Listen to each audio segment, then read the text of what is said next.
A Lake's Dark Secret, The Steinman Tragedy Scene 1, A Quiet Morning in Teaneck 2. Young Jewish brothers from a quiet community in New Jersey left for school one crisp morning and never came home. Their fate remained a mystery as years stretched into a decade of agonizing questions. But 11 years later, divers laying new fiber cables at the bottom of a lake uncovered something chilling in the murky depths. A shocking discovery that would expose the evil lurking within their peaceful town. The alarm blared at 4:45 a.m. in the small Teaneck home of Rivka and Moshe Steinman. Rivka, 46, silenced it quickly, her graying hair tied into a bun, the lines on her face etched by sleepless nights. Beside her, Moshe, 52, stirred, reaching for the lamp, his movements slowed by decades of construction work. They moved through their morning routine with the practiced efficiency of those who had followed this same rhythm for 11 years of early mornings, extra shifts, and the heavy weight of absence that lingered in their home like an unwelcome guest. Neither complained. The extra money from their grueling schedules funded private investigators, fueling hope that grew thinner with each passing year. They gathered their belongings, Moshe's hard hat and lunch bag, Rivka's purse with a cherished photo of two smiling boys tucked inside. The photo, from 1995, captured Eli, then 9, with his arm thrown protectively around 7-year-old Avi's shoulders. Both wore their yarmulkes proudly, their sidelocks catching the sunlight. The October air in Teaneck carried a bite, hinting at winter's approach. They walked in comfortable silence down Palisade Avenue, their breath forming small clouds in the darkness. The Orthodox Jewish community was already stirring. Lights flickered on in houses, and the distant sound of morning prayers drifted from an open window. This Bergen County town had once been their sanctuary, a place where their faith was understood and shared. Now it felt like a museum of memories. Scene 2. The bus stop. At the bus stop, under a flickering streetlight at the corner of Cedar Lane. They arrived 5 minutes early, as always. Moshe set down his lunch bag and flexed his fingers against the cold, while Rivka pulled her coat tighter. The familiar rumble of the Route 57 bus announced itself before its headlights swept around the corner. The door hissed open, revealing Donald Harwick's familiar face behind the wheel. The driver, in his early 50s, had been running this route for as long as they could remember.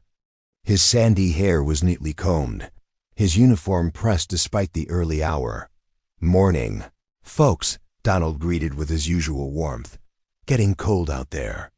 "Good morning, Don," they replied in unison, a small smile crossing Rivka's face. Donald had driven their boys to school on this very bus, one of the last to see them that terrible Friday morning in 1996. They paid their fare exact change, as always, and made their way to their usual seats halfway back. The bus was empty except for them, though it would fill as they moved through town. Rivka settled by the window, Moshe beside her, their hands finding each other instinctively. The bus lurched into motion, following its familiar path through Teaneck's sleeping streets. They passed the shuttered shops on Queen Anne Road, the darkened windows of Congregation by Yeshurun, and the elementary school where their boys should have graduated years ago. Scene 3.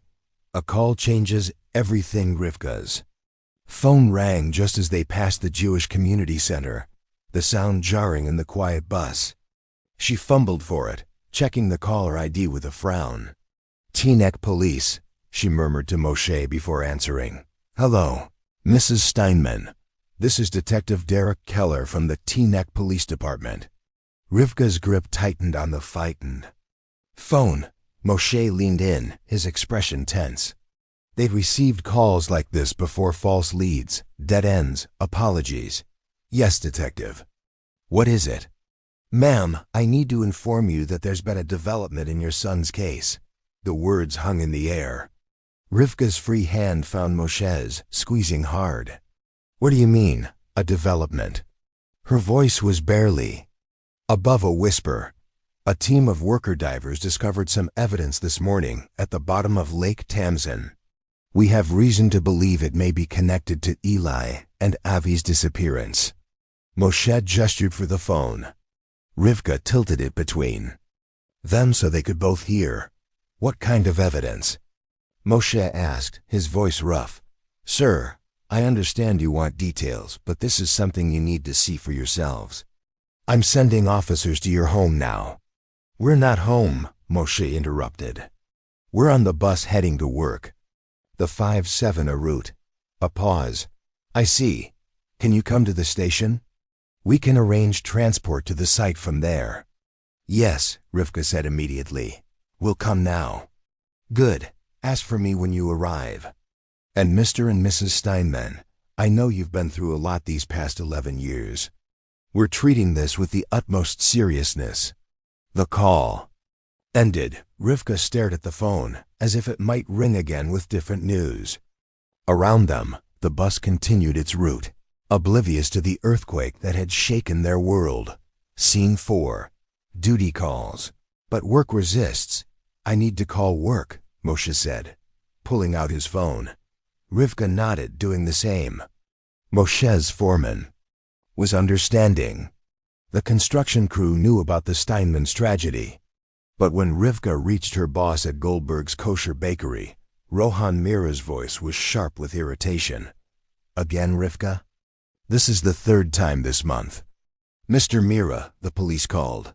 They found evidence. Last week, it was a family emergency. The week before, a medical appointment. We're short-staffed as it is. Rivka's jaw clenched. This is about my missing sons. The police need us at Lake Tamsen immediately, and I need my baker here immediately. You think I believe every excuse? Bring me an official letter from the police tomorrow, or don't bother coming back. The line went dead. Rivka stared at her phone, anger and hurt roaring in her chest. That man, Moshe muttered, having heard enough. He could hire more staff, but he keeps you and Sarah working like slaves. He pays overtime, Rivka said weakly. We need the money. Not at the cost of your dignity. Scene 5. To the police station. The police station stop approached. Rivka pressed the stop request button, the electronic ding echoing through. The empty bus. Donald glanced at them in the rearview mirror as he pulled to the curb. Not heading to work today? He asked as they gathered their things. Police found something at Lake Tamsen, Moshe explained briefly. About the boys. Donald's face shifted, concern replacing his usual cheer. Tamsen? That's my last stop on this route. Goes all the way out through Oak Dean to the Ramapo area. 45 minutes by bus at least. We'll have police. Transport, Rivka assured him. It'll be faster, of course. I hope it's good news. Donald's hands gripped the steering wheel tighter. Those boys were good kids. Always had their bus fare ready. Thank you, Don. Rivka managed a small smile. We appreciate that. They stepped off the bus into the brightening morning. The police station loomed before them, its brick facade both reassuring and ominous. A patrol car waited in the visitor's lot, engine running. 2 officers emerged as they approached. Mr. and Mrs. Steinman, Detective Keller sent us. We'll drive you to the site. Scene 6, the scene at Lake Tamsen. Patrol car sped away, eating up the miles to Lake Tamsen, its siren silent, but its speed urgent. Moshe held Rivka's hand, neither speaking, both lost in memories of 2 boys who vanished on a Friday morning 11 years ago, leaving only questions and heartbreak. As the car crested the final hill before Lake Tamsen, Rivka gasped. What should have been a quiet morning at the remote lake had transformed into a hive of activity. Police cruisers lined the access road, their red and blue lights painting patterns across the water's surface. Regional authority vehicles were parked haphazardly on the grass, and workers in reflective vests moved purposefully along the shoreline. The October morning had brightened, revealing the full scope of the operation. Quite the operation, the officer driving commented, navigating through the assembled vehicles. Detective Brennan stood near the water's edge, his tall frame easy to spot. Younger than Detective Keller, perhaps in his early 40s, he had the intense focus of someone who took every case personally. He looked up as their patrol car approached, raising a hand in acknowledgement. "Mr. and Mrs. Steinman," Detective Brennan greeted as they emerged from the vehicle. His handshake was firm but gentle, as if he understood they might shatter. "Thank you for coming so quickly. I know this must be difficult. Where's Detective Keller?" Moshe asked, looking around. "He's coordinating from the station. I'm the lead investigator on site. Please follow me." Scene 7. A heartbreaking discovery. They walked toward the lake, passing forensics technicians in white coveralls working with methodical precision. Yellow evidence markers dotted the ground, like artificial flowers. The morning sun cast long shadows, and the air smelled of lake water and disturbed earth. "Here," Detective Brennan said, stopping at a cordoned area where evidence bags lay on waterproof sheets. Rivka's knees nearly buckled. Even through the plastic, she could see them, 2 small yellow backpacks, the ones she'd bought at Weinstein's department store for the 1996 school year. Beside them, in separate bags, were 2 navy blue yarmulkes with silver trim, and incongruously, a large metal box marked with German text and a statue of an eagle clutching a swastika. "This is Reuben Michaels," Detective Brennan said, introducing a man in a wet suit standing nearby. He made the discovery. Reuben stepped forward, water dripping from his diving equipment. About 35, with the solid build of someone who worked underwater, his expression was somber as he shook their hands. "I'm sorry for your loss," he said quietly. "My team and I were laying fiber optic cables for the new telecommunications grid, part of the county's infrastructure upgrade. We were working about 40 feet down when my partner's equipment snagged on something."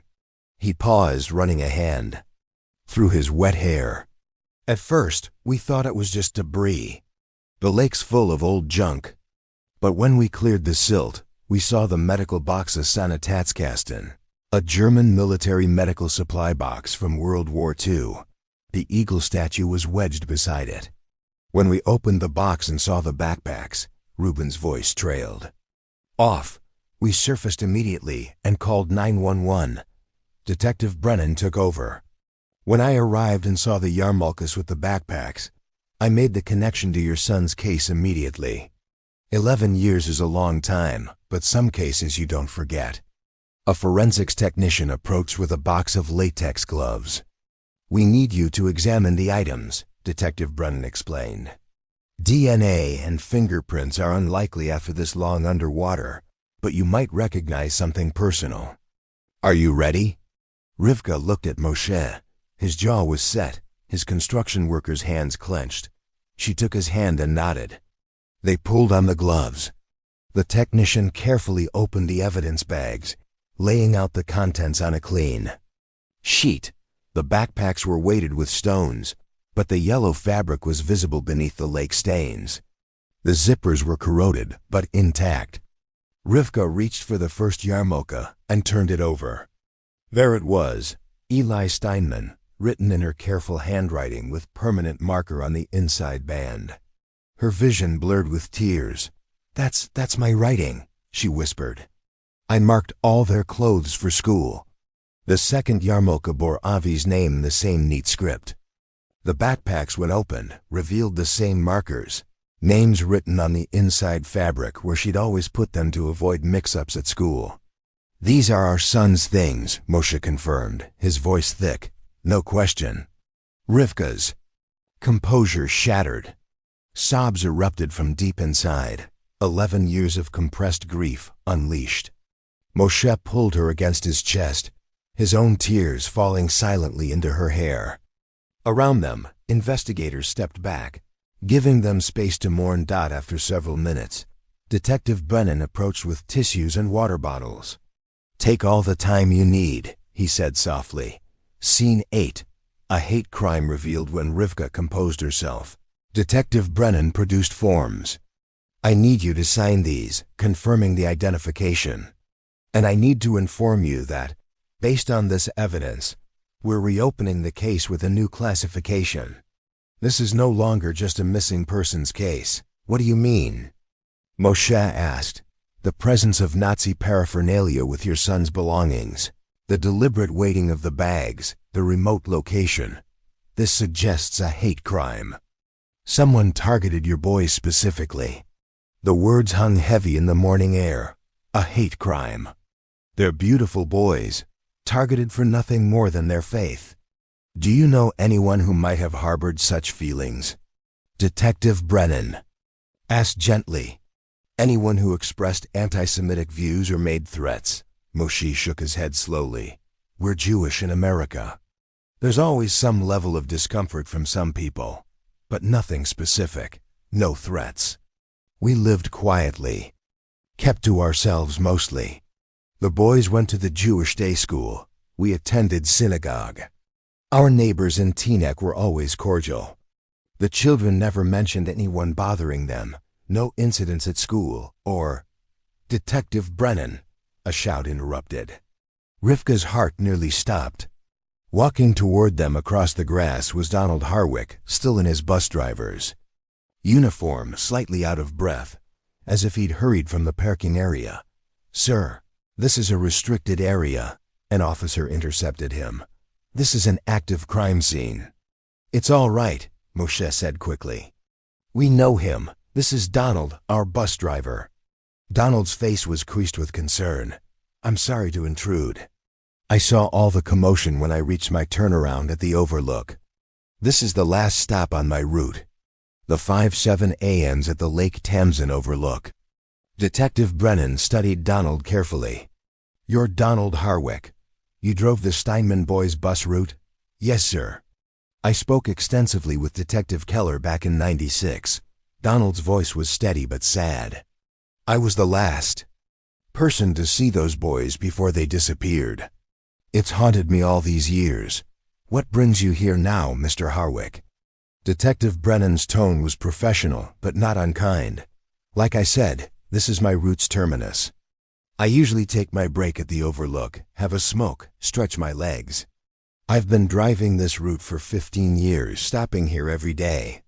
When I saw all the police vehicles, he gestured helplessly. I had to know if it was connected. To the boys, where did you park? The detective asked. Up at the closed-off turnabout near the overlook, same place I always park. Donald's eyes moved to Rivka and Moshe.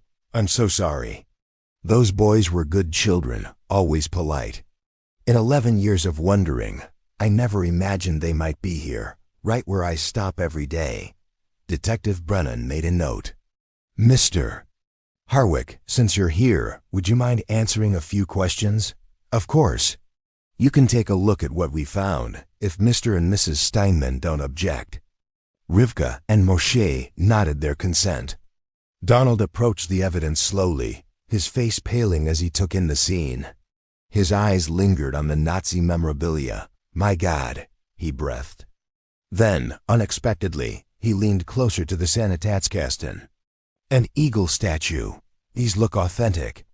What makes you say that? Detective Brennan asked sharply. Donald straightened, looking slightly embarrassed. I read a lot of history in my spare time, Jewish history, actually, and World War II history by extension. It's a personal interest. I'm sure the police had that on record when they checked my house 11 years ago. These items, the wear patterns, the manufacturer's marks, they look like genuine period pieces, not reproductions. You study Jewish history? Rivka asked, surprised despite her grief, among other things. History helps us understand the present, don't you think? Donald's expression was earnest. But I'm no expert, just an amateur enthusiast. Detective Brennan made more notes. We'll have our experts authenticate them. We're also checking our databases for any neo-Nazi activity in the area, any collectors of this type of memorabilia. Are you sending divers back down? Donald asked. Yes, it's a big lake. We're conducting a thorough search for The detective paused, glancing at Rivka and Moshe. Additional evidence. They all understood what he meant. Bodies. I should go, Donald said quietly. Let you folks do your work. Rivka, Moshe, I'm heading back to town now if you need a ride. I know the police brought you, but if you'd prefer. That's kind of you, Detective Brennan interjected. But we can provide transportation. Moshe looked at his watch. It would be good if I can still make it to work, he said suddenly. But I totally understand if there's still any procedures we need to finish at the station, Detective. Moshe, Rivka protested, but he shook his head. I know, but we need the money, especially now. Detective, you'll call if there's any news, of course. For now, you may return to your activities. We'll provide an update shortly. I should go to work too, Rivka said, though her voice lacked conviction. Moshe studied her face. You're pale as a sheet, and your boss was already angry this morning. Go home and rest. He demanded a police letter, Rivka remembered. Proof that this was real. Detective Brennan's expression hardened slightly. I can provide that right now. He pulled out an official letterhead from his folder and began writing. After a moment, he signed and stamped it with an official seal. This should satisfy any employer. We'll take the bus, Rivka decided. I'll ride with you to your stop at least. They said their goodbyes to Detective Brennan. Donald led them up the slope to where the 578 bus waited at the overlook turnabout. Its diesel engine idling. Scene 9. The bus ride back as they climbed aboard. Rivka took one last look back at the lake. Somewhere in those dark waters, her boys' story had been hidden for 11 years. The bus pulled away from Lake Tamsen, its engine grinding through the gears as Donald navigated the winding road back toward town. Rivka and Moshe sat in their usual seats, but nothing about this morning was usual. The weight of what they'd seen pressed down like a physical thing. 11 years, Moshe said quietly, staring at his work-roughened hands. 11 years of not knowing. Rivka nodded, unable to speak. The image of those small yellow backpacks weighted with stones kept flashing behind her eyelids. Someone had wanted their boys to disappear forever beneath the dark waters of Lake Tamsen. Do you remember that morning?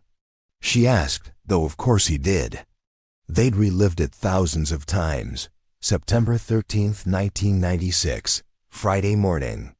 They left at 7:15 to catch the bus, Moshe said, his voice mechanical, reciting facts worn smooth by repetition. Eli had his Torah portion to practice. Avi was excited about the art project they were doing for Sukkot.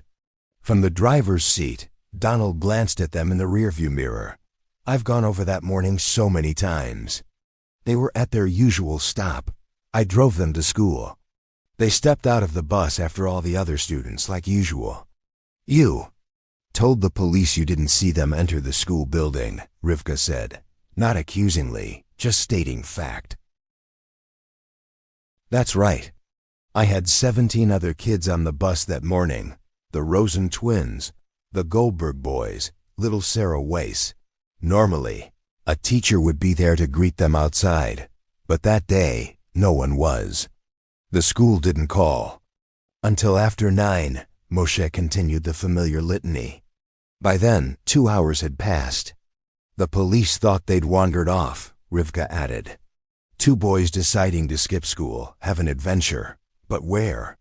Every shop owner on Cedar Avenue knew them.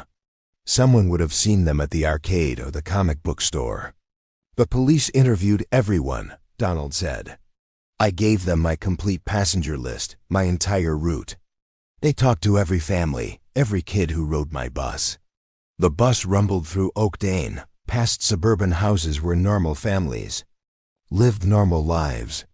Rivka envied them with a fierceness that surprised her. Rabbi Goldstein, the principals at 3 different schools, even the crossing guards, Moshe listed. Nobody saw them. They fell silent. The bus reached Moshe's construction site stop first. He kissed Rivka's forehead and squeezed her shoulder. "Call me if you hear anything," he said. "And go home. Rest." "I will," she lied. Moshe climbed down from the bus, his lunch bag and hard hat in hand. Rivka watched him walk toward the construction site, his shoulders bent but determined. They needed his paycheck, especially now that the case was reopening. Private investigators, lawyers, it all cost money. The bus continued its route. Rivka moved to a seat closer to the front, needing the distraction of watching the familiar streets roll by. When they reached her stop, she stood on unsteady legs. "Thank you, Don," she said, "for everything, for caring about them." "They were good boys," Donald replied simply. "I hope this leads to answers." Scene 10. Searching for answers. Rivka walked the 3 blocks to her house, the October air sharp in her lungs. The house felt oppressively quiet when she entered. She set down her purse, placed the police letter on the kitchen counter, and stood in the silence. She should rest. She should pray. Instead, she found herself in the small den, powering on their old Dell computer.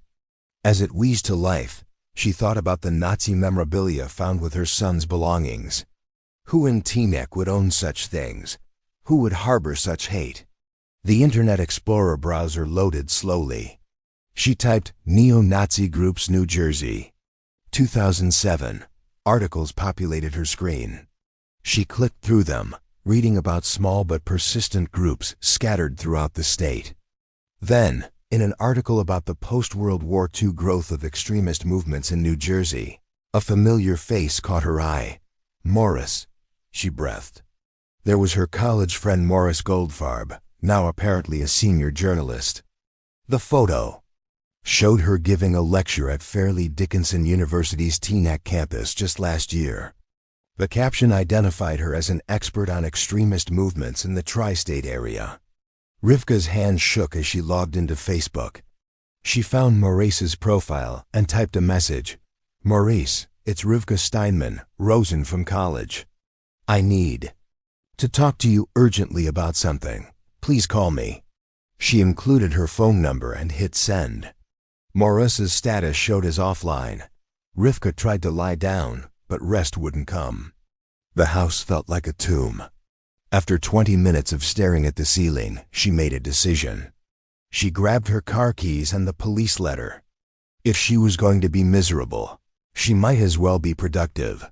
Scene 11. Back to work. The 1999 Toyota Camry started on the second try. Rivka rarely drove. Gas was expensive, and the bus was reliable, but today, she needed control, the ability to leave when she wanted. The familiar route to Goldberg's Kosher Bakery took 10 minutes by car. She pulled into the small parking lot behind the bakery.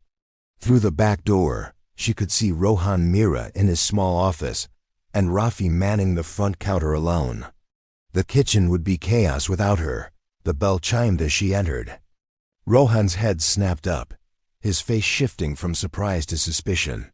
"So you were lying," he accused, emerging from his office. "Emergency with police, you said. But here you are." "I wasn't lying." Rivka held out the police letter. "Here's your proof." Rohan snatched the letter, scanning it quickly. His expression didn't soften. Behind the counter, Rafi busied himself arranging pastries, clearly uncomfortable with the confrontation. "What did they find?" Rohan asked, no sympathy in his close voice. Rivka hesitated. Sharing her pain with this man felt wrong, but she answered. "A Nazi medical box, a Sanitätskasten, with my son's backpacks and yarmulkes inside, and a Nazi eagle statue with a swastika." Rohan cursed under his breath, but his face remained cold. No condolences, no kindness. "Fine, I'll accept your excuse for being late. If you want to work, get changed. We're behind on everything." The dismissal stung. Rivka walked to the changing room, pulling on her baker's uniform and apron with mechanical movements. She tied her hair back tightly, covered it with the required hairnet, and entered the kitchen. Sarah, her co-worker, looked up from a batch of challah. relief and exhaustion written across her face. "Oh, thank God you're here," Sarah said, wiping flour-dusted hands on her apron, her face flushed from the heat of the ovens. "I've been running between the mixer and the oven since 5 this morning. We're so behind on orders." "I'm sorry, Sarah," Rivka said, tying her apron strings tighter, already assessing the kitchen's chaos. Mixing bowls were stacked haphazardly, and the scent of baking bread couldn't quite mask something slightly off. "I'll explain everything later, but right now, what do you need me to do?" "Challah first. We have orders for 20 loaves. For Shabbat, and then Hamantashen." Mrs. Rosenberg ordered 4 dozen for her grandson's birthday party. Sarah gestured at the cooling racks. "I've been doing my best, but..." Rivka moved to inspect the morning's work. The challah loaves looked acceptable from a distance, but as she picked one up, her experienced hands detected the problem. Immediately, the texture was wrong, denser than it should be, lacking the light, pillowy quality their customers expected. She broke off a piece of Hamantashen and tasted it. The flavor was there, but the texture was off, not the melt-in-your-mouth cookies that had made Goldberg's kosher bakery famous in the Orthodox community. "Sarah," she said carefully, not wanting to hurt her friend's feelings, "what flour did you use?" Sarah's shoulders sagged. "I know they're not right. We're almost out of the high-gluten flour. I've been mixing it with the all-purpose to stretch what we have." "Why didn't you tell Rohan we needed supplies?" "I did." Sarah's frustration bubbled over. "I've been telling him for 2 weeks. He keeps saying the order is coming, but it never does. Finally, yesterday, he told me to just mix the flours and make do." Rivka's jaw tightened. "He told you to compromise the quality." "Look at him." Sarah lowered her voice, glancing toward the office. "He's from India. No offense to where he comes from, but he doesn't understand what these products mean to our community. He hides in that office all day, lets Rafi and us be the face of the store, tells us to bake it the Jewish way, like it's just following a recipe. He doesn't understand that kashrut isn't just about ingredients, it's about integrity."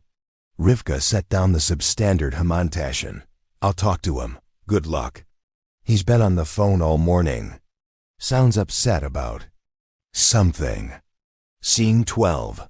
A disturbing encounter. Rivka walked through the narrow hallway to Rohan's office. Through the thin door, she heard his voice speaking rapidly. She knocked, no answer. She raised her hand to knock again when his voice rose sharply. "Need to clean up immediately. The authorities know there's no time for..." Another knock. Firmer this time. "What?" The response was sharp, annoyed. Rivka opened the door to find Rohan standing, shoving papers into a leather bag. His usually composed demeanor was frayed, sweat beading on his forehead despite the cool October morning. "Mr. Mira, we have a problem in the kitchen. We're out of proper flour. The products aren't meeting our quality standards. Handle it yourself." He didn't look at her, continuing to pack his bag with trembling hands. "You know what to do. Our customers will notice. Mrs. Rosenberg has been coming here for 30 years. She know immediately if the Hamantashen aren't." I said handle it. He pushed past her, heading for the back door. Rivka followed him into the parking lot, frustration overcoming her usual deference. "If I buy the supplies myself, will you reimburse me? You still haven't paid me back from last time." Rohan spun around, his face flushed with anger. "You'll get your money with your next paycheck." "Why must you always?" The car keys slipped from his agitated hands, clattering on the asphalt. He bent quickly to retrieve them, and his shirt rode up on his left side. Rivka's blood turned ice. There, just above his waistline, was the dark edge of a tattoo. The angular lines were unmistakable, even in that brief glimpse. A swastika. "Wait," she said, her voice barely a whisper. "What now?" He straightened, keys in hand. "That tattoo? Is that a swastika?"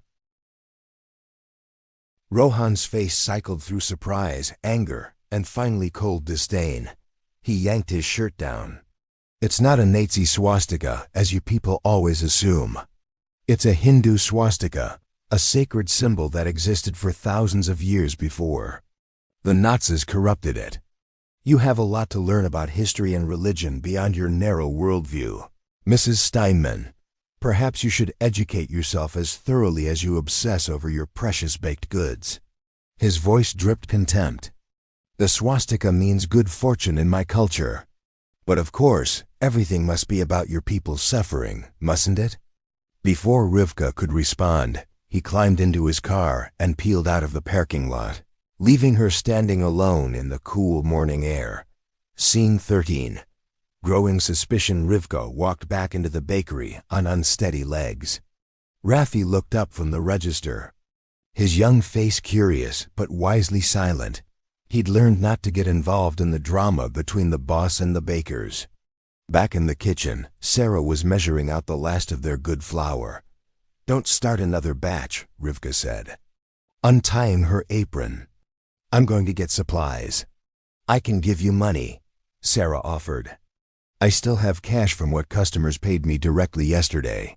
"You shouldn't have to keep covering for his mismanagement. It's fine. I'll sort it out with him later." Rivka headed to the changing room, her mind racing. The image of that tattoo burned in her memory. Hindu swastika or Nazi swastika. "Want me to send Raffi with you? Those flour sacks are heavy." "I'll manage," Rivka called back, pulling on her street clothes. She needed to think, and she couldn't do that with Raffi's chatter. 10 minutes later, she was back in her Camry, heading toward the baking supply store at the edge of town. Her hands gripped the steering wheel tightly as she tried to process the morning's revelations. Nazi artifacts at the lake, Rohan's tattoo, his frantic phone call. Was she being paranoid, seeing connections where none existed? Or was something darker stirring in her quiet corner of New Jersey? Scene 14. An unsettling sighting. The baking supply store sat next to Teaneck Hardware, one of the last stops before the town gave way to the less developed areas leading toward the Ramapo Mountains. Rivka had made this trip dozens of times usually, grumbling about Rohan's poor inventory management. But as she passed the NJ Transit bus depot on Route 4, movement in her peripheral vision made her glance right. A familiar figure was climbing into a gray sedan. Rohan, his distinctive blue shirt and hurried movements unmistakable. The driver looked like Donald from behind, same sandy hair, same broad shoulders, but that couldn't be right. Donald's shift ran until evening. She almost dismissed it. Teaneck wasn't that large. People knew each other, ran into each other. But the urgency of their movements, the way Rohan kept glancing around as he got in the car, made her stomach tighten. The supply store parking lot was nearly empty when she pulled in. As she turned off the engine, she saw the gray sedan pull into Teaneck Hardware next door. Her suspicions were confirmed when both men emerged, definitely Donald, still in his bus driver's uniform, and Rohan. Donald carried a large blue shopping bag, the store's heavy-duty kind, while Rohan had a box under each arm. They moved quickly, purposefully. Before she could second-guess herself, Rivka was walking toward them. Both men froze when they saw her. Donald recovered first, his usual friendly smile appearing, though it didn't reach his eyes. "Rivka, what brings you out here?" he asked. "I told you we were out of flour," she said to Rohan, keeping her voice light. "You said to handle it, so here I am." Rohan's face darkened. "This place is too expensive. You should have gone to the wholesale supplier in Hackensack. That's 40 minutes away now, Rohan." Donald interrupted smoothly. "Rivka's had a difficult day. We all have." He shifted the heavy bag to his other hand, and Rivka caught a glimpse of metal inside pipes or tools. She couldn't tell. "I didn't know you knew each other," Rivka said, looking between them. "Small town," Donald replied. "Rohan's helping me with some electrical work at my place. Man's a genius with wiring. I thought you were working until evening." Short shift today, only 3 hours. Union rules about overtime, Donald said, his explanation coming readily. But something in his eyes seemed guarded. Rivka nodded slowly. Well, I should get back. Sarah's alone at the bakery. Yes, go, Rohan said curtly. And no more detours. We have orders to fill. As she turned to leave, she watched Donald load the supplies into his trunk. The heavy bag shifted, and his movement caused something to slip out from his collar, a necklace with a pendant. From her angle, she could see it clearly. An eagle with spread wings clutching something in its talons. A medallion of some sort.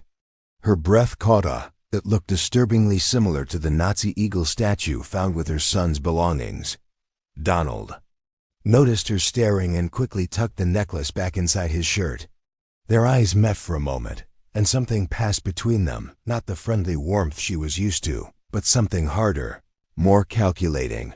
Drive safely, Rivka, he said, closing his trunk with a solid thunk. She mumbled a goodbye and walked back to her car on unsteady legs. As she drove away, she glanced in the rearview mirror, but Donald's car remained in the parking lot. You're being paranoid, she told herself. Lots of people wear eagle jewelry. It doesn't mean anything. But the unease in her gut wouldn't subside. In all the years she'd known Donald, she'd rarely seen him outside his bus, always professional, contained, seated behind that big steering wheel. The necklace, Rohan's tattoo, the Nazi artifacts found with her. Boy's belongings, was she seeing patterns where none existed? Scene 15. Seeking clarity on impulse, Rivka pulled into Quick Copy, a print shop 3 blocks from the bakery. She needed answers, or at least context. Can I use a computer for a few minutes? She asked the teenage clerk. $5 for 15 minutes, he replied. Barely looking up from his phone, she paid and sat at one of the aging PCs. First, she Googled Hindu swastika versus Nazi swastika. The images showed clear differences. The Hindu version usually had dots between the arms, often decorated with additional symbols, and faced the opposite direction. She thought back to Rohan's tattoo. Had there been dots? She couldn't remember. Clearly. Next, she logged into Facebook.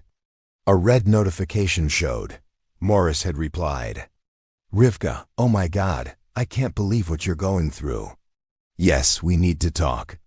I've been investigating neo-Nazi groups in North Jersey for an article. They're more organized than people think and very secretive. Can you call me? Rivka typed, at work now and need to get back to it quickly, but found more concerning things. My boss has a swastika tattoo, he says Hindu. Bus driver wearing eagle necklace similar to Nazi eagle found with boys' things. How can you tell for sure? If someone is part of these groups? Maurice's reply came quickly. It's not easy, or police would have found them all, but they usually have the Nazi swastika hidden on their body somewhere. They collect memorabilia. They know each other. Help each other. Be careful, Rivka. These people can be dangerous when cornered. Rivka's hands trembled as she typed. We'll call tonight. Thank you. She logged off and paid. Walking back to her car, she felt the weight of the flour sack in her trunk like an anchor. Part of her wanted to drive to the police station immediately, but what would she say? That her boss had a tattoo and her bus driver wore an eagle necklace? They'd think she was a grieving mother seeing Nazis everywhere. Donald's car was gone when she passed the hardware store again. She thought about following, trying to find where he and Rohan had gone, but that was crazy. What would she do? If she found them, confront 2 men alone? Sarah needs me, she told herself firmly. The bakery needs me. I'm overthinking this. Scene 16. Back at the baker, Rivka hefted the flour sack into the bakery's kitchen, her movements mechanical. Sarah looked up from kneading challah, relief evident on her flour-dusted face. Thank God, we can start making proper bread again. But Rivka couldn't focus. She measured ingredients wrong twice, nearly added salt instead of sugar to the hamantash and dough. Her hands, usually steady in this familiar space, trembled as she tried to braid Chala. The image of Donald's eagle necklace kept flashing in her mind, the cold calculation in his eyes, Rohan's frantic phone call about authorities, the way they'd driven off toward the mountain region. Rivka, Sarah touched her shoulder. Gently, what's wrong?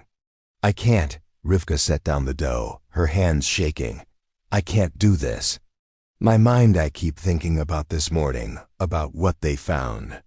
And then I saw, she trailed off, unsure how to explain her suspicions without sounding paranoid. Sarah's face softened with understanding. Oh honey, after what you've been through today, of course you can't concentrate. Go home, rest. But the orders, I'll handle it. I've got good flour now, thanks to you. Go take care of yourself. Rivka hugged her friend, gratefully, then walked out through the back door to avoid any potential confrontation with Rohan if he'd returned. In her car, she sat for a moment, trying to calm her racing thoughts. Finally, she called Moshe. Rivka, is everything all right? His voice was concerned. She poured out everything. The tattoo, the necklace, seeing them at the hardware store, her conversation with Maris. When she finished, Moshe was quiet for a long moment. My foreman let me leave early, he said finally, after I told him about this morning. Listen, why don't you pick me up? We'll go back to the lake, to the peaceful side, have a little picnic, try to process all this. Not near the crime scene, but you know, that spot we used to take the boys. The suggestion of returning to Lake Tamsen should have been repellent, but it felt right, like they needed to reclaim some small part of it from the horror. Okay, she agreed. I'll be there in 10 minutes. Scene 17, Return to Lake Tamsen found Moshe waiting outside the construction site, his lunch bag in hand. He climbed in and squeezed her hand. We'll get through this, he said simply. The drive to Lake Tamsen took 45 minutes in midday traffic. They rode in comfortable silence, both lost in their thoughts. When they reached the lake's public parking area, Rivka pulled into a spot overlooking the water. The October sun had burned through the morning clouds, making the lake surface sparkle almost prettily. They were stepping out of the car when Rivka caught sight of a familiar gray sedan passing behind them on the access road. Through the window, she clearly saw Rohan's profile and Donald at the wheel. Moshe. She grabbed his arm, pointing. That's them, Donald and Rohan. Moshe frowned, watching the car disappear around a bend. What are they doing here? You said Donald was helping with electrical work at his house. Donald lives in Bergenfield. He mentioned it once when the boys were talking about their Little League district, and Rohan lives in Fair Lawn. So why come all the way out here?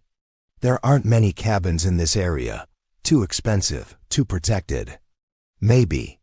That's the project working on a cabin, Rivka suggested, but Moshe shook his head. Let's find out. If it's nothing, no harm done. Donald's always been good to us, and your boss, well, he'll be angry, but you have that police letter. You're entitled to a day off after what we've been through. They got back in the car and followed. At a distance, Rivka expected the gray sedan to turn toward one of the few residential areas, but it continued to the less developed eastern shore. To her surprise, Donald's car turned onto an unmarked dirt road leading into the woods. That's not a residential area, Moshe said, his voice tight. That's an old service road, goes down to the water, but it's been officially closed for years. What are two men doing going down there? He pulled their car to the shoulder of the main road. Stay here, I'll go look. Absolutely not. I'm not sitting here alone. Rivka, if something's wrong, then we call the police, right? Now. She was already pulling out her phone. This feels wrong, Moshe. Everything about this feels wrong. He hesitated, then nodded. Call them, but I'm going to get closer, just to see what they're doing. I'll keep you on the phone. Before she could protest further, he was out of the car, moving into the tree line. Rivka's fingers shook as she dialed Detective Brennan's direct number. Detective Brennan, this is Rivka Steinman. My husband and I are at Lake Tamsen on the East Shore. We saw my boss and Donald, the bus driver, go down a closed service road. Something's not right. What are they doing there? We don't know. My husband is. Her phone beeped with an incoming call. Detective, that's my husband calling. Can I put you on hold? Yes, keep the line open. She switched. Calls. Moshe. His voice was low, breathless from moving quickly through the woods. The trail winds down toward the water. Their car's parked at the end. Rivka, they're unloading something from the trunk. It's a barrel, industrial looking, metal. They're both carrying it. It must be heavy, they're struggling. They're heading toward the shore where there's an old boat tied. Up, a pause, then his breathing quickened. Rivka, oh God. What? I heard something from inside the barrel, like scratching or knocking. There's someone in there. Rivka's blood turned to ice. She switched back to Detective Brennan, her voice high with panic. Detective, they have a barrel, and my husband says there's someone inside. They're putting it in a boat. We're dispatching units immediately, helicopter, divers, everything. Tell your husband to stay hidden and do not engage. We'll be there as fast as possible. Could it be one of my boys? We don't know, Mrs. Steinman, but we're going to find out. Keep both lines open. Scene 18. The rescuer Rivka clutched the phone, dividing her attention between Moshe's whispered updates and the detective's assurances. Help was coming, but would it be in time? In the next 15 minutes, the distant thrum of helicopter rotors grew louder with each passing second. Rivka stood frozen beside the car, phone pressed to her ear. They hear it. Moshe's voice came through, tight with tension. They're panicking. Donald's trying to start the boat engine. No, wait, they're stopping. They're tying weights to the barrel. They're going to sink it. Rivka's breath caught. The helicopter burst over the tree line, the downdraft whipping her hair across her face. Below, she could see the boat rocking violently in the rotor wash. Police sirens wailed behind her, and Detective Brennan's unmarked car skidded to a stop beside hers. I need to end the call, she told Moshe quickly. Police are here. Detective Brennan emerged, his face grim. Mrs. Steinman. This can't be good, she said, her voice shaking. Nobody throws something into the lake in a remote section unless they're trying to hide something terrible. The detective's expression softened slightly. It could be your son, yes. We have to prepare for that possibility. He handed her binoculars out through the magnified lenses. She watched a scene unfold like something from an action movie. The barrel was already partially submerged. Donald and Rohan frantically trying to push it deeper. Then, like a military operation, officers began rappelling from the helicopter directly onto the small boat. The boat rocked dangerously. She couldn't hear anything over the helicopter's roar, but she saw Donald raising his hands in surrender while Rohan shouted, gesturing wildly. The officers moved with practiced efficiency, securing both men even as the boat threatened to capsize. What strikes me, she said quietly, is how different Donald looks.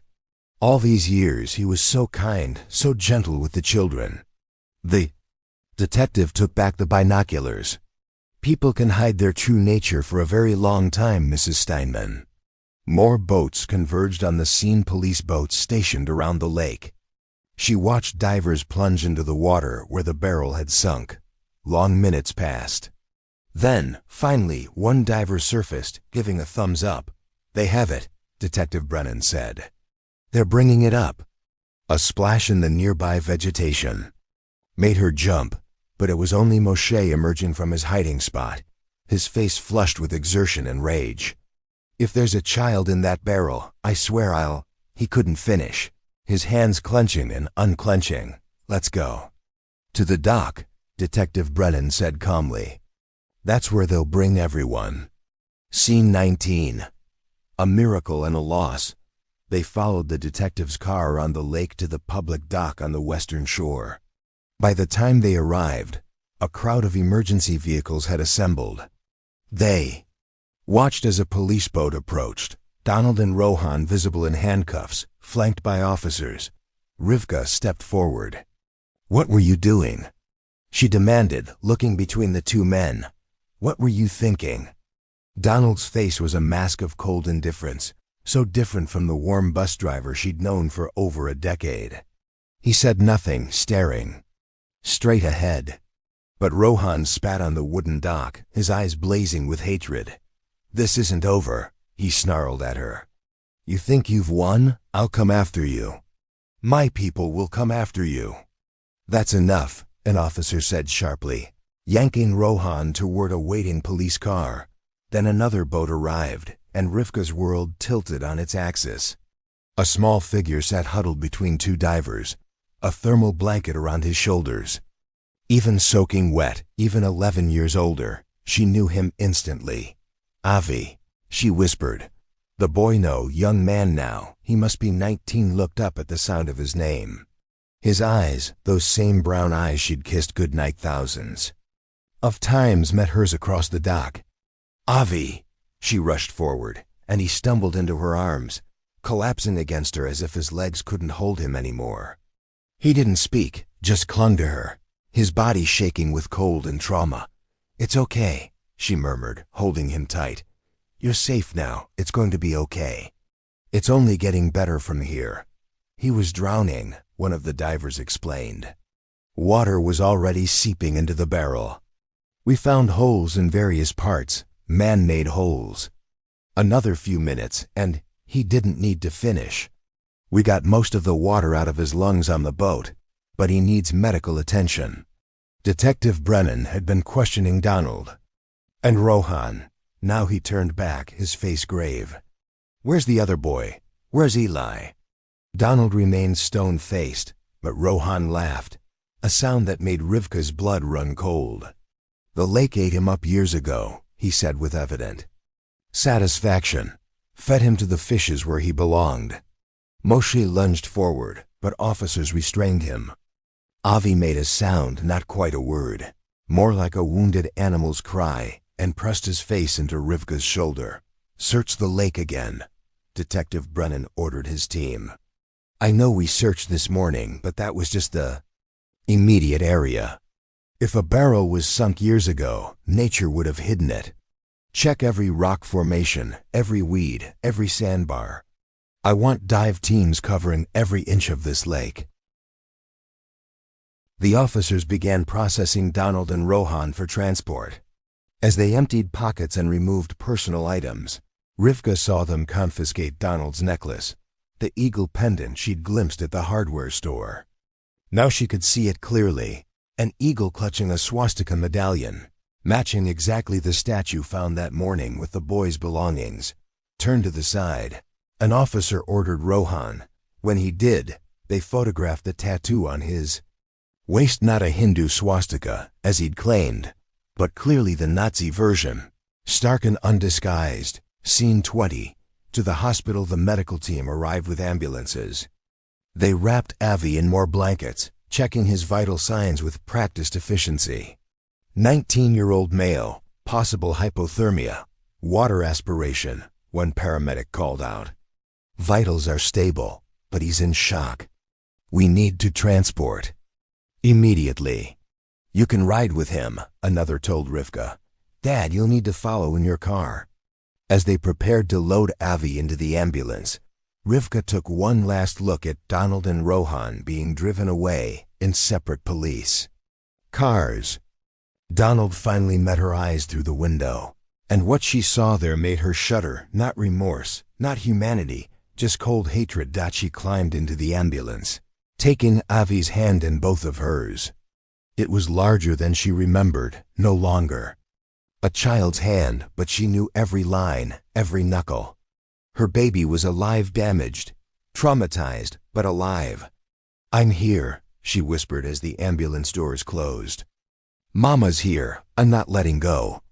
Behind them, Moshe followed in their old Camry, and the convoy of hope and heartbreak wound its way back toward town, toward hospitals and healing, and the long journey of learning what had been done to their surviving son during 11 stolen years. Scene 21. The hospital. The emergency room at Holy Name Medical Center was a controlled chaos of beeping monitors and hurried footsteps. Rivka watched helplessly as medical staff wheeled Avi through the automatic doors, marked authorized personnel only. A nurse gently but firmly directed them to the waiting area. "The doctor will update you as soon as possible," she said. "There's a family room down the hall if you need privacy." They found themselves in a small windowless room with uncomfortable chairs and a box of tissues on a side table. The moment the door closed, Rivka's composure shattered completely. Tears came in waves for Avi's survival, for Eli's loss, for 11 years of not knowing. "Maybe he's still alive," Moshe said desperately, pulling her close. "The police didn't find another barrel this morning. Maybe Rohan was lying, trying to hurt us." Rivka shook her head against his chest. "You didn't see his eyes, Moshe. That triumph, that satisfaction when he said it. He wasn't lying. Our Eli is gone." "Those monsters," Moshe's voice broke. "What did they do to our boys?" Avi looked so empty, broken. "Donald drove them. To school every day. Every single day we smiled at him, thanked him. And Rohan, I made his precious Jewish baked goods while they hated us just for existing," Moshe said bitterly. "For being Jewish in their town. Our boys never hurt anyone. They were children." "Some people are broken inside," Rivka whispered, filled with such darkness. An hour later, a doctor appeared, a kind-faced woman in her 50s. "Mr. and Mrs. Steinman, I'm Dr. Chun. We've completed our initial examination of Avi." They stood quickly, clutching each other's hands. "Physically, he's malnourished and showing signs of prolonged vitamin D deficiency from lack of sunlight. There's evidence of old fractures that healed improperly: ribs, left wrist, several fingers. Scarring consistent with repeated physical abuse." She paused, choosing her words carefully. "There are also indicators of sexual trauma. We've documented everything for the police investigation." Rivka made a sound like a wounded animal. Moshe's face went gray. "The immediate concern is his lungs," Dr. Chun continued. "This wasn't his first near drowning. There's scarring in the lung tissue from previous water aspiration. We're monitoring his oxygen levels closely." Her expression softened. "Psychologically, he's in severe shock. He hasn't spoken at all. This is common with prolonged trauma and isolation. He'll need extensive therapy." "Can we see him?" Rivka asked. "He's been moved to room 314. He's sedated now. His body needs rest. You can sit with him, but please, let him sleep." Scene 22.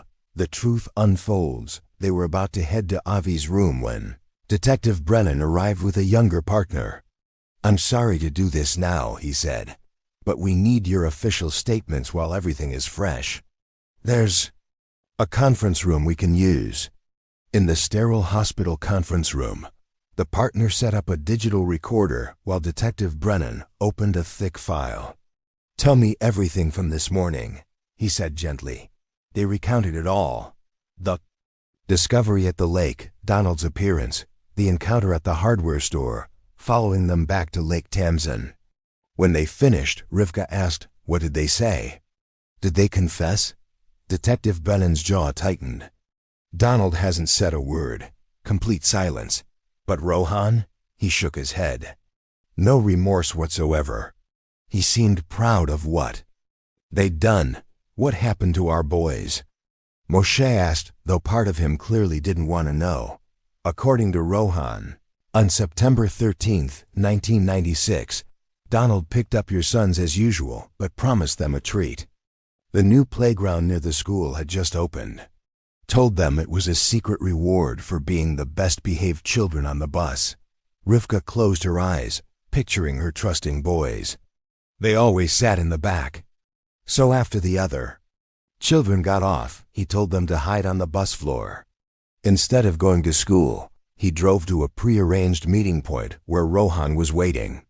Transferred them to Rohan's car, gave them drugged candy. Rohan had prepared a soundproof bunker at a cabin deep in the woods off-grid, no official records. They kept the boys there for 11 years. Moshe's voice was hollow. Initially, yes, Donald and Rohan took turns caring for them. The detective's pause spoke volumes. Rohan let slip that others were involved, used "we" several times, but won't identify them. "We believe there's a larger network." "My friend Maurice, she's a journalist," Rivka said, taking a deep breath. "She's been investigating this neo-Nazi network, and I believe she can help you. But tell me, why our boys?" "The neo-Nazi cell most of the followers believe Jewish families are invading towns like Teaneck. Your sons were symbols to them, a way to strike at the next generation. What happened to Eli?" Detective Brennan consulted his notes. 3 years in, he tried to escape. Donald panicked, restrained him too forcefully while Rohan struck him with a wooden beam. Between the choking and the head trauma, he didn't need to finish. They weighted his body in a barrel and sunk it in Lake Tamsen. Avi witnessed it all, Rivka sobbed. Moshe's hands clenched into fists. After that, Avi was kept in near total isolation, no light, no education, no human contact except another terrible pause. The abuse continued for 11 years. The Nazi items we found this morning, best guess, they were cleaning house, getting rid of evidence. Thought the lake would hide everything forever. The symbolism Nazi memorabilia with Jewish children's belongings that was intentional. Scene 23. A fragile hope after signing statements and answering more questions. They finally made their way to room 314. Through the small window, they could see Avi sleeping, looking impossibly young and fragile, despite being 19. They settled into chairs outside, neither ready to go in yet. "I want to knit again," Rivka said suddenly. "Remember those little shawls I made when they were babies? I want to make one for Avi. He's a young man now, I know, but something that says home." Moshe nodded, understanding. "I need to go to temple, speak with Rabbi Goldstein. We should say Kaddish for Eli properly now and make a prayer of thanksgiving that Avi came home." They sat in silence, hands clasped, drawing strength from each other as they'd done for 11 years. The horror of what had been done to their children was almost unbearable, but they would bear it because Avi needed them whole. "We survived this," Rivka whispered. "Somehow we'll survive what comes next." "Together," Moshe agreed through the window. Avi stirred slightly in his sleep. They watched him breathe, each rise and fall of his chest a small miracle. Their family would never be complete again, but what remained would be cherished, protected, and slowly. Carefully healed. If this story touched your heart, don't let it fade into silence. Every missing person is more than a name, they're a life, a memory, a voice that still matters. If you believe stories like this should never be forgotten, please like, share, and subscribe to help keep their memory alive. Together, we honor the lost. Together, we give silence a voice. Because remembering isn't just love, it's justice.